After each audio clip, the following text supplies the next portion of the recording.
Welcome back, everybody, on a chilly Monday morning. Hot Mike rolls on. Jeff Kolpak will join us about a half hour. We'll chat some Bison basketball. I'm sure invariably we'll chat football, but we always chat some FCS football at 9:35 with our guy Sam Herder from Hero Sports and BetMGM. As we're in the middle of February, there are going to be spring footballs beginning across the country for the teams specifically in the South to get ready for the 2025 season. We're not done with 2024 yet, Sam, as the draft process is now fully underway. The combine invites went out late last week. Several FCS guys got one. Probably not enough. I'll always say that. I think you would as well. But unfortunately, that's where we're going to go. Gray Zabel will headline for us here, obviously getting an invite. I believe now the Bison have had a representative at the combine 8 of the last 9 years, which is kind of crazy like that. And after what Gray did at the Senior Bowl, this seems like a slam dunk. But Cody Mauch improved his draft status, not only what he did in Mobile, but certainly in Indianapolis. I'm really intrigued to see Gray athletically to do the 40, to do the shuttle drills, that kind of stuff, and how he interviews. Maybe he takes him from early second round and maybe potentially a late first round draft pick. Yeah, he's moving up the board pretty quickly. And I think I was saying last week that I don't think he's solidified himself just yet as a slam dunk first round draft pick. But the combine is where you can where you can do that. And even later on when they do like private workouts and stuff like that with NFL teams is also where you can move up the boards, because they'll put you on the whiteboard and drop schemes and stuff like that just to see what your knowledge is. And it seems like whether it's fundamentals or terminology, it seems like NDSU offensive linemen especially, they translate pretty well to the NFL. So yeah, getting an invite to the NFL Combine is a huge deal. And some of it you can kind of poke at and be like, okay, like the bench press and like how, like your 40-yard dash time, like how really important is that? As long as you're a football player, you're a football player, right? But there are some measurables NFL teams want to see that they can kind of look at, and that they know your athleticism overall will translate to the next level. The couple other guys to make mention of, Marquis Siegel's another guy. Of course, he played 3 years in Fargo for finishing his last 2 years at Kansas State. Chris Kleiman told me when we were in Las Vegas at Big 12 Media Days, he's the next Bison Pro. I think people forget how talented a player he was in Fargo, because I know he's been gone for a couple of years. He's a really, really good player. He was really good at Kansas State for the last 2 years. Yeah, I kind of forgot about him a little bit, just because there obviously have been a handful of FCS to FBS transfers. But yeah, he was, I remember him kind of in his younger years kind of being that really talented defensive back for NDSU. And it seems like the Bison have had, a good amount of guys that started young and then they just keep on developing, like a CJ Smith kind of comes to mind, where he got thrown into the fire as a youngster and then, developed into a pro talent type of guy. As far as there is like really no official way on how you count who is from the FCS that got invited to the combine or who is an NFL draft pick. It kind of seems like the consensus of kind of how we do it is like, if a guy played 4 years in the FCS and then he transferred to the FBS and played his last year, we'll count him as an FCS guy. Like Jalen Travis, first guy I see here, he played 4 years at Princeton, graduated, then played last year at Iowa State.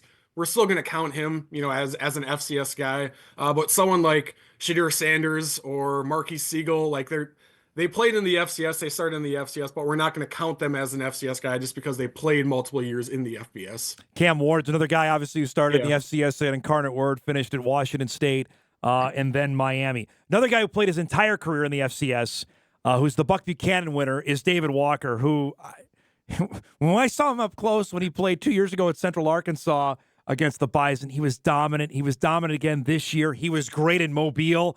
I'm really interested to see what he athletically does at the combine here in a couple weeks. Yeah, I think that'll definitely be important for him, because I know when he measured in at the Senior Bowl, like I think he measured in at like 6'1", and that's as an edge player, which is where he'll play. Like typically you're looking at guys that are 6'3", 6'4". I don't know how super long he is. They measure your arms and all of that, but even after he got done, getting measured out at the Senior Bowl, he goes out there and he goes up against SEC offensive tackles and he's dominating. And so it's one of those things where I don't know what type of measurables he has, but when the play starts, he just wins one-on-one battles. And so he's a really good football player. He started D2 somewhere, and then he played the last 3 years at Central Arkansas. And I know he had opportunities to Yeah. transfer, and he had a good quote that said, like, Central Arkansas took a chance on me. They saw me as a D2 player and brought me up to Division One. Like, why would I leave them to go somewhere even higher? Because they've developed me into the player I am. And so that was kind of a cool quote I saw from him. The list of FCS guys seems smaller than I can remember. What's any reasoning to that in your opinion? Yeah, so there's 13 players. If you count, there's like 3 or 4 FCS to FBS transfers that played there last year in the FBS. It's a little bit on par with what we've seen lately. There was 15 last year. There was only 9 in 2023. In 2022, there was 21. That was a lot, but I think that also had to do with a lot of guys like taking the next year Yeah, because of the right. COVID that messed up a lot of things. But there was like 19 in 2017, 20 in 2018, and so we have seen that number go down. I think the transfer portal is obviously a part of it because there are some guys that once they have a standout sophomore year, they're gonna take their talents to the FBS.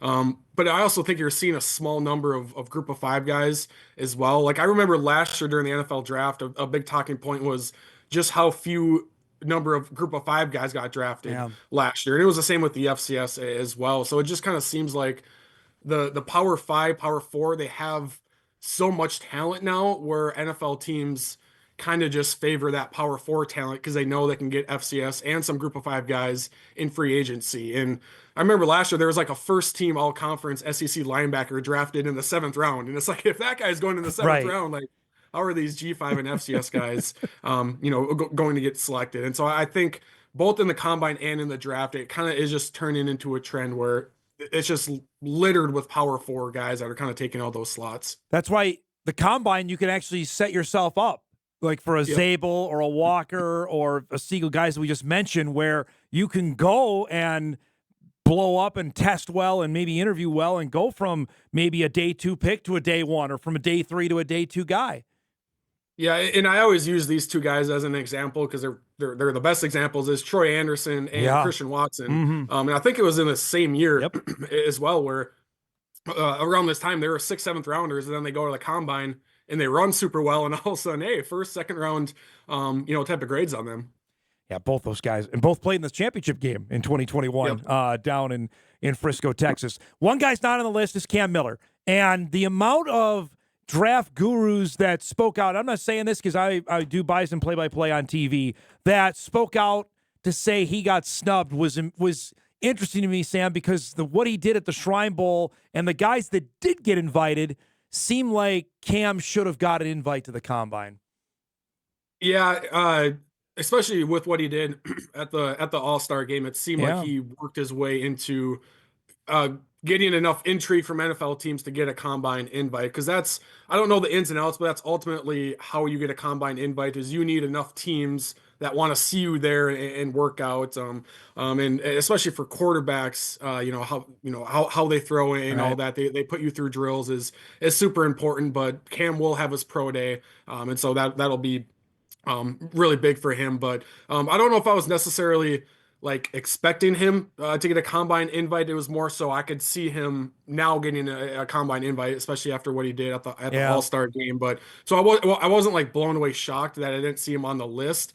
But then I went back and I counted up the quarterbacks because I kind of thought like, okay, like 8 to 10 quarterbacks get a combine invite. I counted up 15, and like I guess I don't know much about the other quarterbacks, but I kind of think that Cam Miller is probably among the top 15 You'd think so, quarterbacks. yeah. In this year's draft because I can see him at 6th, 7th rounder, and so yeah, I mean pro day will kind of be where he makes his money, I would think now. March 27th is pro day, and he told me, Cam, that he'd be throwing to Braylon Henderson and one Bryce Lance as well, which we saw that combo play out. So if there's anything to help out, and Cam actually got to throw pro day to Christian Watson, tying this back to Watson at his pro day back in 2022. So that's it's that relatively new rule now where current collegiate players can participate in pro days, which is going to be a neat deal. We'll have coverage of that coming up on March 27th here on Hot Mic. I wanted to get a couple things in before we let you go. Chris Vanini from The Athletic had a mailbag where an email came in asking him if it made any sense for North Dakota State to move up to the big league and find a Group of 5 conference fit. He said no, and the reasoning for it, and I'll read this. Let me try and succinctly put this together on this. Moving to the FBS is expensive across the board for athletic department. He cites the story with Matt Larson telling Jeff Kolpak the Bison are not opting into the House settlement.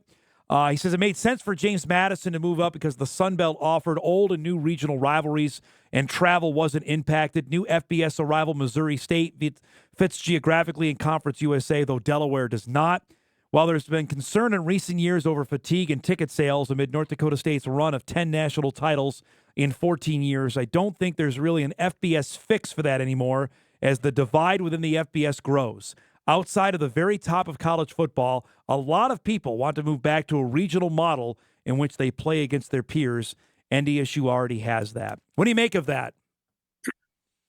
I mean, he makes I think he makes good points. I'm on the kind of the wagon of I think it's time for NDSU to go FBS. I think it'd be beneficial for both the FCS and NDSU. But as we've talked about for 10 years now, like you can't just go FBS unless you pull the Liberty route or you pull the Sac State route, which is independent.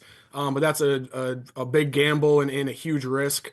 And so, you know, it kind of sounds like NDSU has been more aggressive behind the scenes and trying to pursue, an FBS jump. They're obviously not doing so publicly like Sacramento State's, but it seems like behind the scenes NDSU is doing what it can to try and get that invite, and that obviously just hasn't come yet. And so, yeah, I understand his argument as far as like if you're jumping to the FBS and into the Group of 5, what exactly are you jumping into? Because like the FCS knows what it is. It's always going to be the FCS. There's always going to be X amount of conferences. There's always going to be NCAA sponsored tournament.